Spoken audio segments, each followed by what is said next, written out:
Hello नमस्कार दोस्तों, कैसे हैं आप लोग। उम्मीद करते हैं कि आप सब एकदम बढ़िया होंगे और अपनी तैयारी को आगे बढ़ा रहे होंगे। देखिए, जैसा कि आप लोगों को पता है कि सुपर टेट और यूपी टेट की चर्चाएं जो है आजकल जोरों पे चल रही हैं। तो संभावना ये है कि आने वाले समय में आपको एक यूपी टेट और एक वैकेंसी देखने को मिल सकती है।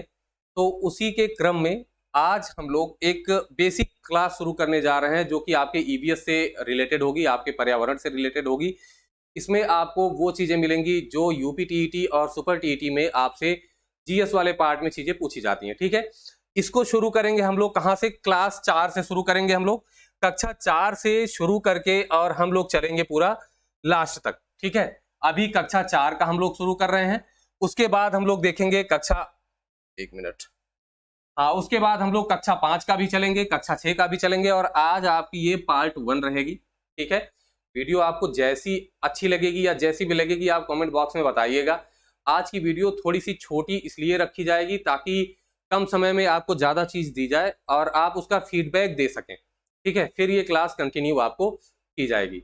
ओके, चलिए देखिए, आज की क्लास हम लोग शुरू करते हैं। वैसे ईवीएस के लिए मैंने अभी जस्ट आपको आज ही मैंने एक इंफॉर्मेटिव वीडियो उपलब्ध कराई थी जिसमें मैंने ये बताया था कि आपको एसएसटी जो आपका है उसमें कैसे आपको तैयारी करनी है, कैसे आगे बढ़ना है, उसके बारे में बताया था। तो उस चीज पे चर्चा इस क्लास में हम लोग नहीं करेंगे। तो चलिए शुरू करते हैं। हमारा पहला जो टॉपिक है, पहला हमारा टॉपिक है परिवार। ठीक है, जो कि कक्षा 4 में है। ये कक्षा 4 की पर्यावरण की बुक का पूरा कंटेंट है, आपको दिया जा रहा है और इसमें पहला टॉपिक आपका परिवार है। तो परिवार किसे कहते हैं, ये प्रश्न आपसे हो सकता है कि ना पूछा जाए, लेकिन बेसिक क्लियर रहेगा तो आप इससे रिलेटेड जो भी क्वेश्चन होंगे आप उनको हल कर सकते होंगे। जैसे परिवार किसे कहते हैं, तो जिन लोगों के साथ हम रहते हैं वही क्या होता है, हमारा परिवार होता है। जैसे हमारे भाई बहन, मम्मी पापा, चाचा चाची, दादा दादी, जिनके भी साथ हम रहते हैं वो हमारा क्या है, वही हमारा परिवार होता है। अब अगर बात करें कि परिवार के प्रकार कितने होते हैं, जैसे उनको कितने भागों में बांटा जा सकता है, तो उसमें जो है संख्या के आधार पर इसका बंटवारा किया जाता है दो तरीके से। एक आपका एकाकी परिवार है और दूसरा आपका संयुक्त परिवार है। एकाकी परिवार की अगर हम बात करें तो इसमें जो है दो चीजें आपको याद रखनी है। क्या है? एकाकी परिवार में कम लोग होते हैं, पहली चीज है। और दूसरी चीज ये है कि एकाकी परिवार में केवल एक, एकाकी मतलब एक परिवार, एक परिवार में कौन होंगे, माता पिता और उनके बच्चे होंगे। तो इसमें कौन होते हैं, माता पिता होते हैं और उनके बच्चे होते हैं। ठीक है, संयुक्त परिवार की बात करें तो इसमें लोगों की संख्या ज्यादा होती है। अगर ज्यादा लोग होते हैं तो कौन होंगे उसमें, तो उसमें माता पिता के साथ साथ दादा दादी, चाचा चाची, ताऊ ताई, उनके बच्चे, सभी लोग कहाँ रहते हैं, एक साथ एक ही घर में रहते हैं। तो वो कौन सा परिवार होता है, संयुक्त परिवार होता है।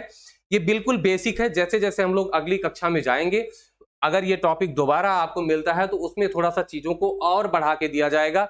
यहाँ आपका बेसिक क्लियर होगा और आगे चलते चलते हम लोग इसमें और नई चीजें जोड़ते जाएंगे।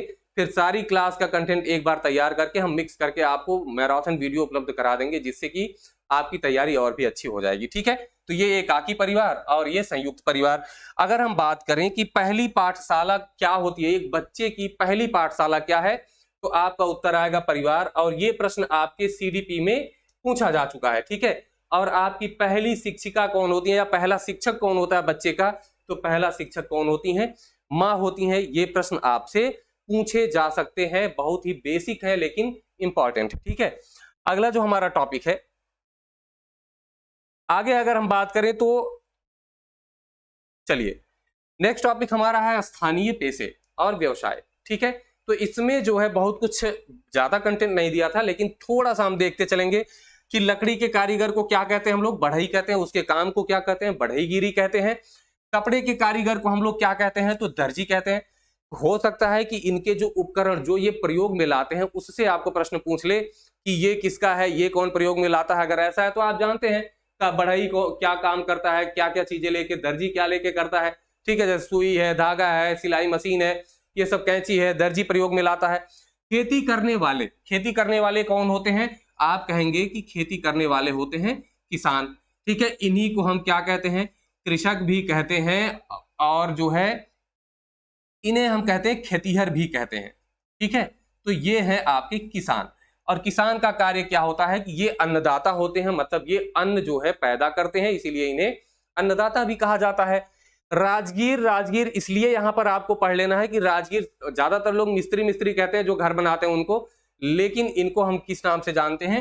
राजगीर के नाम से जानते हैं। इनका भी जो है हो सकता है उपकरण बाई चांस पूछ ही ले, आयोग है कहेगा कि बेसिक हम टेस्ट करते हैं, पूछ लेगा, तो कम से कम ये आपको याद रहे, जैसे कन्नी है, बसुली है, ठीक है, और तसला है जिसमें भर के जो मसाला छोड़ने के लिए पकड़ाया जाता है, ईंट है, ये सारी चीजें किससे संबंधित है? राजगीर से संबंधित है। साहुल एक आपका उपकरण है, साहुल, ये इंपॉर्टेंट है क्योंकि ये लोगों को नहीं पता होता। साहुल वो होता है ना जिसमें एक धागा बंधा होता है, एक यहाँ पर डंडी छोटी सी लगी होती है और नीचे एक लट्टू होता है जिससे ये राजगीर ये मापते हैं कि दीवार सीधी है या टेढ़ी। ठीक है, ये चीज हो गई। आगे हम एक और कारीगर को देखते हैं, मिट्टी के कलाकार। ठीक है, यहां पर आपको कुछ जरूरी चीजें मिलेंगी। मिट्टी के कलाकार जिनको हम लोग क्या कहते हैं? कुम्हार कहते हैं या कुंभकार कहते हैं, तो इनको मिट्टी का कलाकार कहते हैं। अब देखिए इनके पास जो चाक होता है जिसपे वो बर्तन बनाते हैं उसे हम क्या कहते हैं? चाक कहते हैं, जो कि आप यहां पर देख रहे हैं, ये क्या है? चाक है। ठीक है, और चक्रेटी एक चीज होती है, क्या है? चक्रेटी, चाक चलाने की जो डंडी होती है, जैसे यहां पर देख रहे होंगे एक छोटा सा होल बना होता है और एक डंडी रहती है इनके पास जो इस होल में फंसाते हैं और इसको गोल गोल घुमाते हैं जिससे वो घूमना शुरू हो जाता है। तो जो घुमाते हैं ये पहिया होता है उसको चाक बोलते हैं, जिस डंडी से घुमाते हैं उसे हम चक्रेटी कहते हैं, और जिस होल में फंसा करके घुमाते हैं उस होल को हम कहते हैं गुलबी। क्या कहते हैं? गुलबी। डंडा फंसाने के लिए चाक में बना हुआ गड्ढा क्या होता है? उसे हम गुलबी के नाम से जानते हैं। आगे अगर बात करें तो इनके पास एक बर्तन होता है जिसमें ये काम करते समय पानी भरते हैं, उस बर्तन को हम क्या कहते हैं? उसे कहते हैं कुंडी। क्या कहते हैं? कुंडी कहते हैं। और अगर हम बात करें थापा और पिंडी की, यदि आपने कभी देखा होगा बर्तन बनाते हुए, तो इनके पास दो चीजें होती हैं, एक बाहर से जो थोड़ा चौड़ा होता है थाप देने के लिए, एक अंदर से पकड़ते हैं कुंडी जिसको बोलते हैं। ठीक है, अंदर वाला जो पकड़ते हैं कुंडी, तो अंदर से वो पकड़ के ऊपर से ठोकते हैं। ठीक है, तो अंदर जो लगाते हैं वो कुंडी हो गया, बाहर से जिससे थाप देते हैं वो क्या हो जाता है? थापा हो जाता है। तो ये आप ध्यान में रखेंगे, क्या पता बेसिक किताबों से अगर उठाएं तो यहां से आपको चीज मिल जाए, कोई एक आध मिल जाएगी तो बहुत है। आगे अभी जैसे जैसे बढ़ेंगे आपके लिए पर्याप्त कंटेंट यहां पर मिलना शुरू हो जाएगा। ठीक है, अब अगला हमारा है कुछ उपकरण दिए हैं और उनका उपयोग। ठीक है, जैसे स्टेथोस्कोप, इसको हिंदी में आप कहते हैं आला। क्या कहते हैं? आला। जो डॉक्टर अगर बीमार हो जाते हैं, आप डॉक्टर के यहाँ जाते हैं तो धड़कन आपकी चेक करते हैं, तो वो किससे चेक करते हैं? आला से चेक करते हैं। तो दिल की धड़कन सुनने के लिए किसका प्रयोग किया जाता है? आला का। तो जब भी आप डॉक्टर के यहाँ जाइए ना, तो अपने दिल में जो भी चीजें उनको थोड़ा शांत रखिए, बाकी धड़कन ही सुनने दीजिए, नहीं तो पता चले पता नहीं किसके किसके नाम सुनने में आ रहे हैं, है ना, डॉक्टर सब बता देगा, फिर आप परेशान हो जाएंगे। अगला है रक्तचाप मीटर। इससे क्या होता है? रक्त का दबाव। ठीक है, रक्त का दबाव आपका मापा जाता है, ब्लड प्रेशर, बीपी मापने के लिए होता है। ठीक है, ये रक्तचाप मीटर है। स्टॉप वॉच आपको पता है समय रिकॉर्ड करने के लिए यूज में आता है। थर्मामीटर की अगर हम बात करें तो ये शरीर का तापमान, जैसे कि आप कहते हैं फीवर मापने के काम में आता है। क्या मापने के काम में आता है? फीवर मापने के काम में आता है। ठीक है, और ये किस में होता है? ज्यादातर जो भी आपको थर्मामीटर मिलेंगे फ़ारेनहाइट में टेम्परेचर बताते हैं। किस में बताते हैं? फ़ारेनहाइट में। अब इसी समय आप तुरंत लिख दीजिए कि फ़ारेनहाइट में एक मनुष्य के शरीर का जो सामान्य तापमान होता है वो कितना होता है, आप तुरंत कमेंट बॉक्स में जाकर के लिख के बताएंगे। ठीक, अगला है वजन मशीन। ये सबको पता है कि वजन मापने के लिए प्रयोग में लाई जाती है। नेक्स्ट जो हमारा टॉपिक है अपशिष्ट पदार्थ। ठीक है, अपशिष्ट पदार्थ या जिसे हम कचरा कहते हैं उसके बारे में है।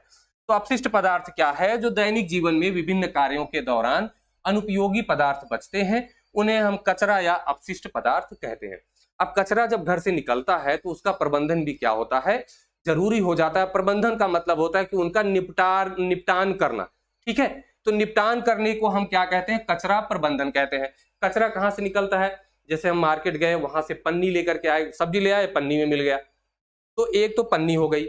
दूसरा, आपने सब्जी छीला तो सब्जी का जो छीलन है वो भी तो कचरे में आ जाता है।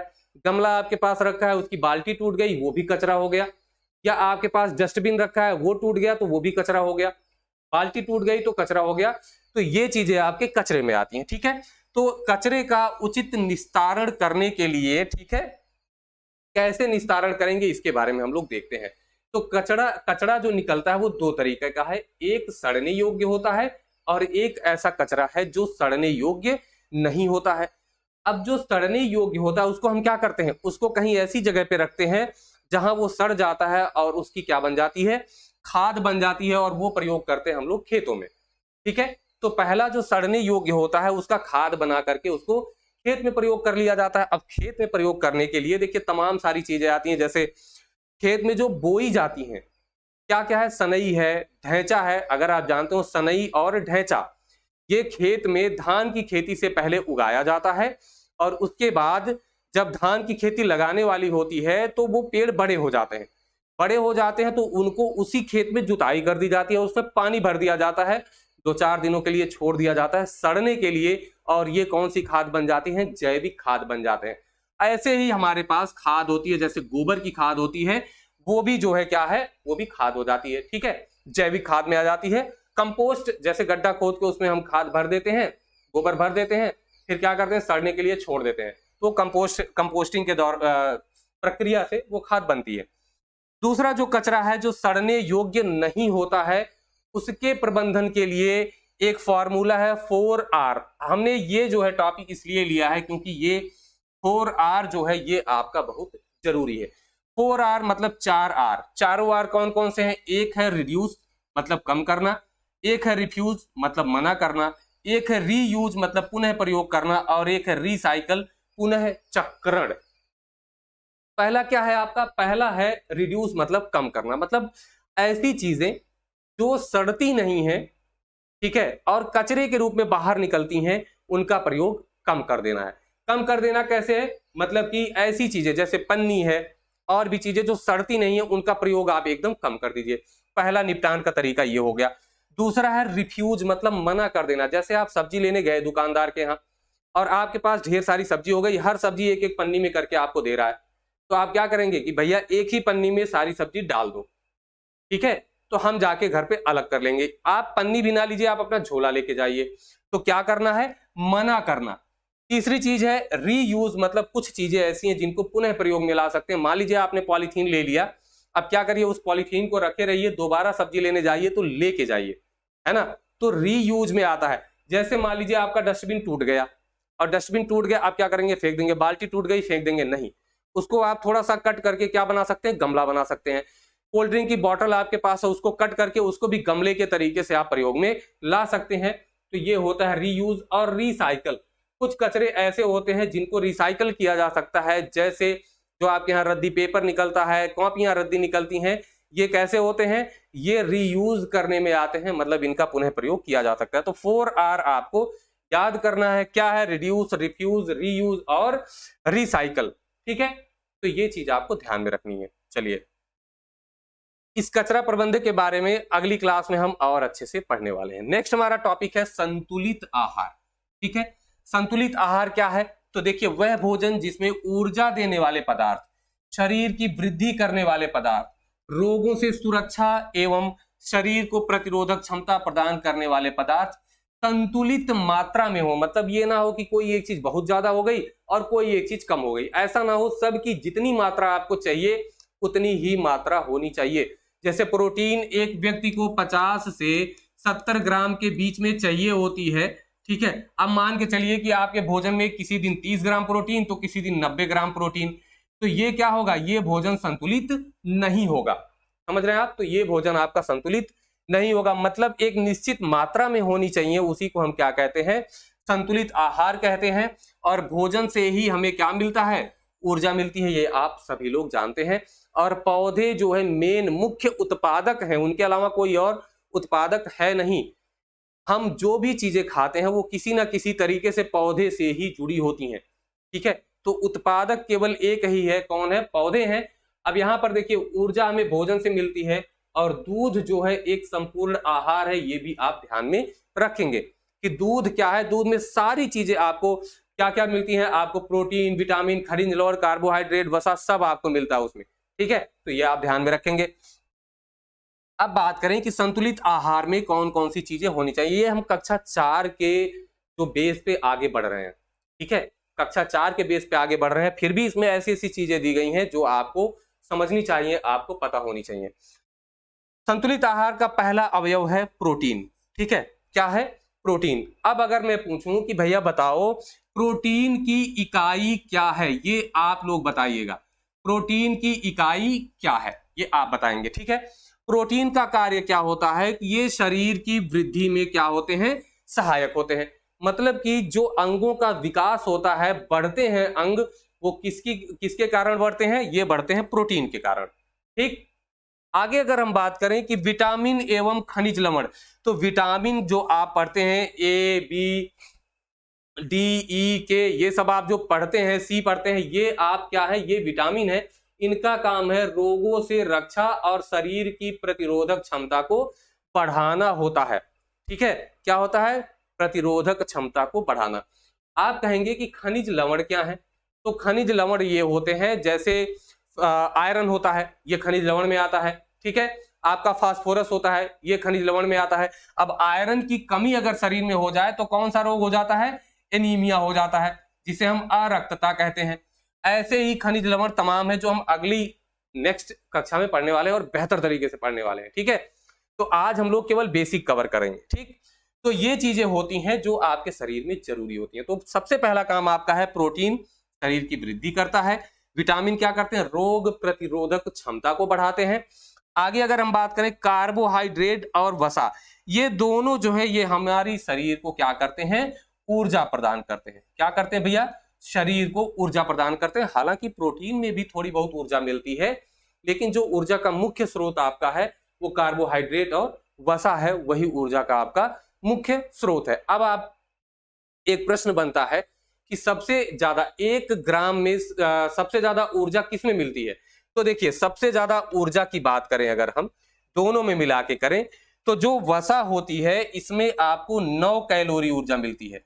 कितनी? 9 कैलोरी ऊर्जा मिलती है। लेकिन जो आपका कार्बोहाइड्रेट है इसमें 4 कैलोरी ऊर्जा मिलती है। अब आप कहेंगे फिर भी कार्बोहाइड्रेट को शरीर के ऊर्जा का मुख्य स्रोत माना जाता है। क्यों? क्योंकि जो कार्बोहाइड्रेट होता है ना, वो इंस्टेंट काम करता है, मतलब वो तुरंत ऊर्जा देना शुरू कर देता है। लेकिन जो वसा होता है ये धीरे धीरे जो है ऊर्जा प्रदान करता है। वसा क्या करता है? धीरे धीरे ऊर्जा प्रदान करता है, भले इसके पास ऊर्जा ज्यादा होती है। तो ये आप ध्यान में रखेंगे। ठीक है, इतनी चीजें अगर आपके समझ में आ गई हो तो बिल्कुल, अगर आपको क्लास पसंद आ रही हो तो आप लाइक कर सकते हैं और सब्सक्राइब भी चैनल को कर सकते हैं। ठीक, ओके है। चलिए नेक्स्ट। अब इसमें हम कम चीजें इसलिए बता रहे हैं क्योंकि इस क्लास में आपको इतनी ही चीजें मिलनी है। अगली क्लास में हम लोग देखेंगे, उसके बारे में बढ़िया से एकदम पढ़ेंगे। निश्चिंत रहिए, एकदम बेहतर तरीके से चीजें आपको बताई जाएंगी। अभी बेसिक से हम लोग चल रहे हैं, बेसिक से ऊपर चलते जाएंगे, ऊपर चलते जाएंगे तो आपका कॉन्सेप्ट भी क्लियर होगा, तैयारी करने में आसानी होगी। देखिए, मैं बार बार कहता हूं कि जब आप तैयारी कर रहे होते हैं ना, तो आपको ज्ञान के सागर में एक ही बार में डुबकी नहीं लगानी होती है। अगर आप ज्ञान के सागर में एक बार में डुबकी लगाना चाहेंगे तो समस्या जानते हैं क्या होगी? आप उसी में डूब जाएंगे। तो एक काम करिए ना, पहले तैरना सीखना है। ऊपर ऊपर चलते हैं, फिर थोड़ा सा नीचे होते हैं, फिर थोड़ा सा नीचे होते हैं, तब डूबने का डर खत्म हो जाएगा। ठीक है, जैसे कोई टॉपिक आपने उठाया, एक ही बार में इतने उसमें फैक्ट और कंटेंट पढ़ते जा रहे हैं कि पता ही नहीं चल रहा है, बाद में ये हुआ कि यार भूल गए, सब अब एक मिक्स होने लगे। ऐसा नहीं होना चाहिए। चलिए, अब अगला हमारा टॉपिक है मधुमक्खी पालन। ठीक है, तो मधुमक्खियों का जो निवास स्थान होता है वो क्या होता है? छत्ता होता है, जो मधुमक्खियों का क्या है? निवास स्थान है। ठीक है, छत्ता जो है वो मधुमक्खियों का निवास स्थान है। आगे अगर हम बात करें, नेक्स्ट हमारा है प्रत्येक छत्ते में 3 प्रकार की, कितने प्रकार की? 3 प्रकार की मधुमक्खियां होती हैं। कौन कौन सी? एक है रानी मधुमक्खी, एक है नर मधुमक्खी और एक है श्रमिक मधुमक्खी, जिसे हम मादा मधुमक्खी भी कहते हैं। मतलब जो मादा मधुमक्खी है उसको हम श्रमिक मधुमक्खी के नाम से भी जानते हैं। अगला देखते हैं, प्रत्येक छत्ते में एक ही रानी मधुमक्खी होती है। तो कितनी रानी मधुमक्खी होती हैं? एक रानी मधुमक्खी होती है जो अंडे देने का कार्य करती है। तो अंडे देने का कार्य किसका है? रानी मक्खी का है। आगे अगर हम बात करें, रानी मधुमक्खी का जीवन काल लगभग 3 वर्ष का होता है। ये इंपॉर्टेंट है, आप इसको नोट करके रखेंगे, ठीक है। तो रानी मधुमक्खी क्या करती है, अंडे देने का कार्य करती है, पहली चीज। और दूसरी चीज है कि इनका कार्यकाल कितने समय का होता है, तो लगभग 3 वर्ष का होता है। आगे देखिए, श्रमिक मधुमक्खियां सबसे ज्यादा काम करती हैं। तो जो श्रमिक मधुमक्खियां या मादा मधुमक्खियां हैं वो सबसे ज्यादा काम करती हैं। देखिए मादा मधुमक्खियां, यहां भी मादा सबसे ज्यादा काम कर रही है ना। देखिए आगे कौन कौन से काम होते हैं। एक तो है मोम पैदा करना। जैसे जो मधुमक्खी का छत्ता होता है वो किससे बना होता है, मोम का बना होता है। और मोम कौन पैदा करती हैं, श्रमिक मक्खियां करती हैं। छत्ता भी श्रमिक या मादा बनाती हैं। सफाई करती हैं, सुरक्षा करती हैं, फूलों की खोज करना, रस एकत्रित करना, रस से शहद बनाना और अंडों की देखभाल करना, ये सारा काम किसका है, मादा मक्खी या श्रमिक मक्खी का होता है, ठीक है। ये इंपॉर्टेंट है, याद करके चलेंगे। हो सकता है कि इस तरीके से दे दे, इसमें से 3 दे दे और एक चौथा कोई दूसरा दे दे और पूछे कि इसमें कौन सा काम श्रमिक मधुमक्खी नहीं करती है, तो ये भी प्रश्न बन सकता है, ठीक है। अगला जो हमारा प्रश्न ये पॉइंट है, श्रमिक मधुमक्खियां छत्ते में सर्वाधिक संख्या में होती हैं। तो श्रमिक मधुमक्खियां ज्यादा काम करना है तो ज्यादा होना पड़ेगा, तो ज्यादा संख्या में होती हैं और इनका जीवन काल 40 से 45 दिन का होता है। कितने दिन का होता है, 40 से 45 दिन का। तो 3 साल होता है रानी मक्खी का और जो श्रमिक है उनका 40 से 45 दिन होता है। नर के बारे में कोई चर्चा ही नहीं है क्योंकि नर का कोई काम ही नहीं है, बहुत ही मिनिमम काम होंगे, तो यहाँ पर कोई चर्चा ही नहीं है। भाई देख सकते हैं आप लोग, यहाँ भी नर बेकार हो गए हैं। आगे देखिए, ये आपकी क्वीन है, मतलब कि रानी मक्खी है। और ये आपकी कौन सी है, सबसे, देखिए रानी मक्खी जो होती है ये सबसे बड़ी होती है और जो आपकी मादा होती है, जो आपकी मादा होती है ये सबसे छोटी होती है, ठीक है। सबसे बड़ी रानी मक्खी होगी और सबसे छोटी कौन सी होगी, आपकी मादा या श्रमिक मक्खी होगी। तो ये आपको ध्यान में रखना है, ठीक है। इतनी चीजें उम्मीद करते हैं कि आपके समझ में आ गई होंगी। आगे बढ़ते हैं,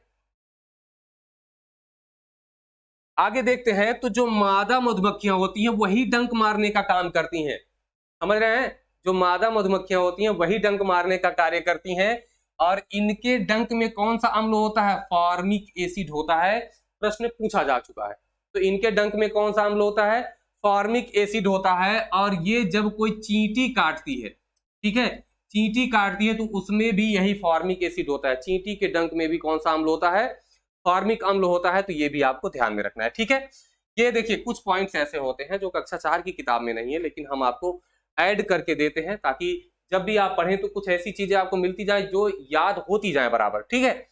आगे देखते हैं, मधुमक्खियों का पालन विशेष प्रकार के बॉक्स में छत्ते रख कर किया जाता है जिसे मधुमक्खीशाला कहते हैं। और ये अगर आप देखें तो यहां पर है, तो ये देखिए ये एक डब्बा है और इसमें छत्ता रखा हुआ है जिसमें मक्खियां आकर के बैठती हैं। रानी मक्खी उसी में रहती है, अंडा देती है, ठीक है। और इसमें कभी कभी चीनी का घोल भी डाल देते हैं, क्यों, क्योंकि रस जो है वहीं पे मिल जाएगा तो शहद का उत्पादन ज्यादा होने लगता है, ठीक। आगे देखिए, अगला है मधुमक्खी पालन को क्या कहते हैं, हम एपी कल्चर कहते हैं। ध्यान में रखेंगे, ये आपसे प्रश्न बिल्कुल पूछा जा सकता है कि मधुमक्खी पालन को एपी कल्चर कहते हैं। अब यहाँ पर कुछ और भी पालन दिए हुए हैं, ठीक है। कौन कौन से हैं, एक तो मधुमक्खी पालन एपी कल्चर कहते हैं। रेशम कीट पालन को हम कहते हैं सेरीकल्चर। क्या कहते हैं, रेशम कीट पालन को सेरीकल्चर कहते हैं। और मछली के पालन को पीसी कल्चर कहते हैं। ये भी आपका इंपॉर्टेंट है, तीनों कल्चर याद रखिए। एक और कल्चर मैं आपको बता दे रहा हूं, दो चीज होती है, एक पालन का अध्ययन और एक उनका अध्ययन। जैसे मछली पालन का अध्ययन पीसी कल्चर हो जाता है, लेकिन मछलियों का अध्ययन ये पालन का अध्ययन है। देखिए पालन का अध्ययन है और अगर हम इनका अध्ययन करेंगे, ये तो इनके पालन का अध्ययन हो गया पीसी कल्चर, लेकिन इनका अध्ययन करेंगे तो इनको हम बोलेंगे इक्थियोलॉजी, ठीक है। मछली पालन का अध्ययन होगा इक्थियोलॉजी, ये इंपॉर्टेंट है। नहीं तो अगर आपसे पूछ लेगा कि मछली का अध्ययन क्या कहलाता है तो आप तुरंत पीसी कल्चर मार देंगे, क्योंकि आपने लगातार यही पढ़ा है। एक और कल्चर इसमें जोड़ लीजिए, सिल्वी कल्चर। कौन सा, सिल्वी कल्चर जोड़ लीजिए, जो काष्ठीय लकड़ियां होती है, मतलब काष्ठीय संवर्धन, ठीक है, काष्ठीय संवर्धन लकड़ी के लिए पौधों को जो पालना होता है वो होता है आपका सिल्वी कल्चर। ठीक है, तो ये आपके 4 कल्चर हो गए। और एक ये अध्ययन आप जरूर जान के रखिए, इक्थियोलॉजी, मछलियों का अध्ययन, और मछली पालन का अध्ययन पीसी कल्चर। ठीक, चलिए नेक्स्ट आगे चलते हैं। कुछ महत्वपूर्ण पॉइंट्स यहां पर दिए गए हैं अध्ययन से संबंधित। ठीक है, पहला है माइकोलॉजी, कवक का अध्ययन, फाइकोलॉजी, शैवालों का अध्ययन, और नीथोलॉजी देखिए पक्षियों का अध्ययन इंपॉर्टेंट। ठीक है, और अगर सेरोलॉजी छिपकलियों का अध्ययन है, एंड डेंड्रोलॉजी जो है वृक्षों और झाड़ियों का अध्ययन। अब देखिए वृक्षों और झाड़ियों का अध्ययन, उनका अध्ययन क्या हो जाएगा आपका डेंड्रोलॉजी। अगर हम कहें वृक्षों का संवर्धन या काष्ठीय संवर्धन का अगर अध्ययन करना हो, संवर्धन के बारे में, अगर संवर्धन के बारे में पढ़ना हो तो सिल्वी कल्चर हो जाएगा, ध्यान में रखिएगा। इनका अध्ययन जो होगा वो डेंड्रोलॉजी होगा, और इनको बढ़ाने संवर्धन का जो अध्ययन होगा वो आपका सिल्वी कल्चर हो जाएगा। दोनों में आप अंतर एकदम अच्छे से क्लियर करके चलिएगा। ठीक है, आगे देखिए पोमोलॉजी होता है फलों का अध्ययन। ये आप यहीं से थोड़ा बहुत ध्यान में रखते हुए चलेंगे तो ज्यादा अच्छे से याद हो जाएगा। ठीक, आगे देखते हैं। नेक्स्ट हमारा है दुनिया में मशहूर पश्मीना। ठीक है, तो पश्मीना क्या है, एक पश्मीना शॉल होती है, और पश्मीना एक बकरी की जो है नस्ल भी होती है। तो आइए इसके बारे में हम लोग एक बार अच्छे से देख लेते हैं। ठीक है, पश्मीना शब्द जो है वो फारसी भाषा के पश्म शब्द से लिया गया है। तो पश्मीना जो है वो फारसी भाषा का एक शब्द था पश्म, इसी से क्या बना पश्मीना बना, जिसका अर्थ क्या होता है बुनाई योग्य फाइबर। इस पश्म का अर्थ होता है बुनाई योग्य फाइबर या ऊन। ठीक है, तो इसका मतलब पश्म से क्या बन गया पश्मीना। ठीक है, तो पश्मीना शाल है, ध्यान में रखेंगे। आगे अगर हम बात करते हैं लद्दाख के चांगपा जनजाति द्वारा पाली जाने वाली चांगथांगी, या इन्हीं को पश्मीना बकरी कहते हैं, इन्हीं से ये वाला ऊन बनता है और उन्हीं से पश्मीना शॉल बनाई जाती है। मतलब कि चांगथांगी जो बकरियां होती हैं, जिन्हें हम पश्मीना बकरी के नाम से भी जानते हैं, उनके बाल से जो रेशे मिलते हैं, उनसे जो ऊन बनता है, उन्हीं ऊन से कौन सी शॉल बनाई जाती है पश्मीना शॉल बनाई जाती है। किस क्षेत्र में पाली जाती है लद्दाख, यहाँ की जनजाति कौन सी है चांगपा, और वहीं पर ये शॉल बनती है। वैसे आपने पढ़ा होगा कि ये शॉल कहां पर कश्मीर की कश्मीरी पश्मीना शॉल क्या है फेमस है। फिलहाल आप ये ध्यान में रखेंगे कि लद्दाख में ये बकरियां पाली जाती हैं। ठीक है, पश्मीना शालें जो होती हैं वो बहुत क्या होती हैं गर्म होती हैं, और ये मोटी नहीं होती हैं, सबसे बड़ी खासियत। और एक साल बनाने में ना लगभग 72 घंटे से ज्यादा का समय लगता है। एक साल बनाने में 72 घंटे से ज्यादा का समय लगता है, ये भी आप ध्यान में रखेंगे। ये देखिए पश्मीना शाल है, बहुत ही मुलायम होती हैं, पतली होती हैं और बहुत गर्म होती हैं। और ये पश्मीना बकरियां हैं, आप देखिए इनकी जो बाल है ना कितने मुलायम है। इन्हीं बालों से ऊन बनता है और उन्हीं ऊन से क्या होता है पश्मीना शाल बनाई जाती है। ठीक है, आगे देख लीजिए कुछ और बिंदु जो किताब में थे, चैप्टर में थे, उनको देख लीजिए कि केंचुआ जो है भूमि के अंदर रहता है और भूमि को उपजाऊ करने में क्या करता है मदद करता है। जो केंचुआ होता है वो क्या होता है, एक तो पहले ये समझिए द्विलिंगी जंतु होता है।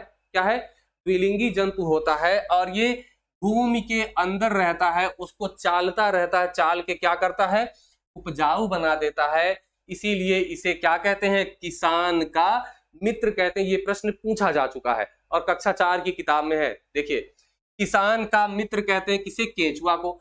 अगला मनुष्य द्वारा पाला जाने वाला जो पहला पशु है वो कौन था कुत्ता। तो पहला पशु पाला जाने वाला कुत्ता।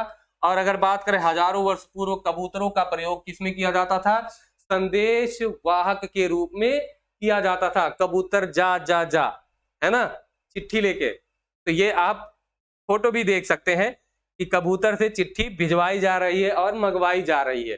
तो हजारों वर्ष पहले संदेश वाहक कौन थे कबूतर होते थे। ठीक है, तो आज की क्लास में आपको जो चीजें दी गई, आज की क्लास हम लोग यहीं पर समाप्त करेंगे।